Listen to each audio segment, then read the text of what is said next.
მოგესალმებით. მქონდა კონსულტაციები მმართველი გუნდის ლიდერებთან, მათ შორის პარტიული კუთხით პოლიტიკური საბჭოს წევრებთან. ამ კონსულტაციების შემდეგ ვიღეთ გადაწყვეტილება ღია წერილით მიმართოთ ევროპული სტრუქტურების ხელმძღვანელებს. ეს არის საქართველოს პრემიერ-მინისტრის ღია წერილი ქალბატონ ურსულა ფონ დერ ლაიენს, ბატონ ანტონიო კოშტას და ქალბატონ რობერტა მეცოლას. გაგაცნობთ ამ ღია წერილის შინაარს. როგორც თქვენთვის ცნობილია, საქართველოს ევროპულ ღირებულებებზე დაფუძნებული ქვეყანა, სადაც ადამიანის ღირსება, ჰუმანიზმი, თავისუფლება და ეროვნული თვითყოფადობა არა დეკლარირებული პრინციპები, არამედ საუკუნეთა განმავლობაში ჩამოყალიბებული სისხლხორცეული ღირებულებები. ისტორიულად, კულტურულად და ღირებულებითად საქართველოს ევროპული სივრცის ნაწილია, ამავდროულად კი ევროკავშირის წევრობის კანდიდატი ქვეყანა, რომელიც ევროპული ოჯახის სრულფასოვანი წევრობისკენ იისწრაფის. სამწუხაროდ ევროპული ბიუროკრატიის მიერ საქართველოს მიმართ მიღებული გადაწყვეტილების შედეგად სამხრივად თქვენი ინიციატივით შეწყდა პოლიტიკური დიალოგი ჩვენს ქვეყანასთან, რის შემდეგაც არაერთხელ იქნა უარყოფილი ჩვენს მიერ შეთავაზებული დისკუსიისა და თანამშრომლობის ფორმატები. ამგვარი ვითარების გათვალისწინებით იძულებული ვართ ღია წერილით საჯაროდ მოგვარდოთ. არაერთხელ აგვინიშნავს, რომ საქართველოს სწრაფა ევროკავშირში გაწევრიანებისკენ ფორმალური ინტეგრაციის სურვილით არ არის განპირობებული. ჩვენი ხალხისთვის ევროპა პირველ რიგში ღირებულებითი სივრცე, ჩვენი წინაპრების ცივილიზაციური არჩევანია, რომელიც ქრისტიანულ მორალს, თავისუფლებას, თანასწორობას, ადამიანის უფლებების პატივისცემასა და დემოკრატიულ პრინციპებს ეფუძნება. ჩვენთვის ევროკავშირი საერთო ევროპული ცივილიზაციური სივრცეა, გაერთიანება, რომელიც არა რომელიმე კონკრეტულ პოლიტიკურ ფიგურას, ევროპელ ლიდერს თუ ევროპულ ბიუროკრატს, არამედ ევროპელ, მათ შორის ქართულ ხალხს ეკუთვნის.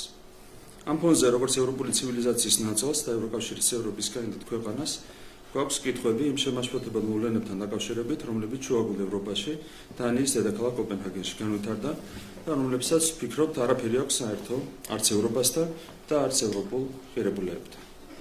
ქალბატონო ურსულა, ბატონო ანტონიო, ქალბატონო რობერტა, მოგმართავთ კითხვით თქვენ, როგორც ევროკავშირის უმაღლესი ინსტიტუტების წარმომადგენლებს.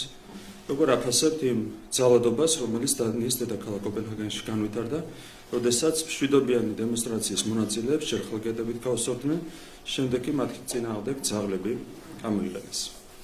იმ უმძიმესმა კადრებმა, სადაც ვიხილეთ, როგორ საშინლად არბევს პოლიცია მშვიდობიან დემონსტრანტებს, საერთაშორისო საზოგადოებას ნათლად დაანახა შემაშფოთებელი რეალობა. თუკი წლების განმავლობაში ევროპა დემოკრატიის, ადამიანის უფლებების, სიტყვისა და გამოხატვის თავისუფლების, აგრეთვე სხვა ფუნდამენტური ღირებულებების დაცვის ეტალონად მიიჩნეოდა, დღეს სულ უფრო მკაფიოდ იკვეთება საპირისპირო ტენდენცია. არსებული ვითარება აჩენს საფრთხეს, რომ ევროპა შეასრულა იქცეს არა ამ ღირებულებების დაცვის, არამედ მათი უგულებელყოფისა და უხეში დარღვევის ეტალონად. საქართველოსთვის, ისე როგორც ნებისმიერი ქვეყნისთვის, რომელიც დემოკრატიული ღირებულებების ერთგულია, კატეგორიულად მიუღებელია როგორც ის ძალადობა, რომელიც კოპენჰაგენში ვიხილეთ, ისე ის ფაქტი, რომ ევროკავშირი აღარ იცავს ფუნდამენტურ პრინციპებს, რომლებსაც თავის დროზე დაეფუძნება. ამ ყველაფრის გათვალისწინებით ბუნებრივია თქვენ მიმართ ჩნდება კითხვები, მათ შორის კითხვები იმის შესახებ, შეესაბამება თუ არა ასეთი ძალადობრივი ქმედებები იმ დემოკრატიისა და ადამიანის უფლებების სტანდარტებს, რომელთა ერთგულებასაც ევროკავშირი მუდმივად უსვამს ხაზს და რომლისკენაც მსოფლიოს ქვეყნები იისწრაფოდნენ. როგორც ევროკავშირის მაღალი თანამდებობის პირები, როგორ ფიქრობთ, სად მიხავს ევროპა იმ პროცესებს, რომლებიც დემოკრატიულ უკუსლას, ეკონომიკურ სტაგნაციას, მიგრაციულ კრიზისს, ისტორიული მეხსიერების დაკნინებას, ეროვნული და სქესობრივი იდენტობების შესუსტებას და საზოგადოებრივი თვითყოფადობის რღვევას უკავშირდება. როგორ აღმოჩნდა ევროპა, რომელიც მთელი მსოფლიოსთვის განვითარების, თავისუფლებისა და დემოკრატიის მაგალითად მიიჩნეოდა, ასეთ ღრმა ღირებულებებით კრიზისში და ზოგადად საერთოდ მიყავს ევროკავშირი ამ გზას. სამწუხარო და შემაშფოთებელი ფაქტია, რომ დღეს ევროკავშირი ხშირად უგულებელყოფს საზოგადოების ბუნებრივ, კულტურულ და ისტორიულ საფუძვლებს. ჩნდება განცდა, რომ ევროპული სივრცე თანდათან შორდება იმ პრინციპებს, რომლებმაც ის მსოფლიოში დემოკრატიისა და ადამიანის უფლებების დაცვის სიმბოლოდ აქცია. საქართველოს ევროკავშირის წევრობის კანდიდატი ქვეყანა თქვენგან მკაფიო პასუხს ელის.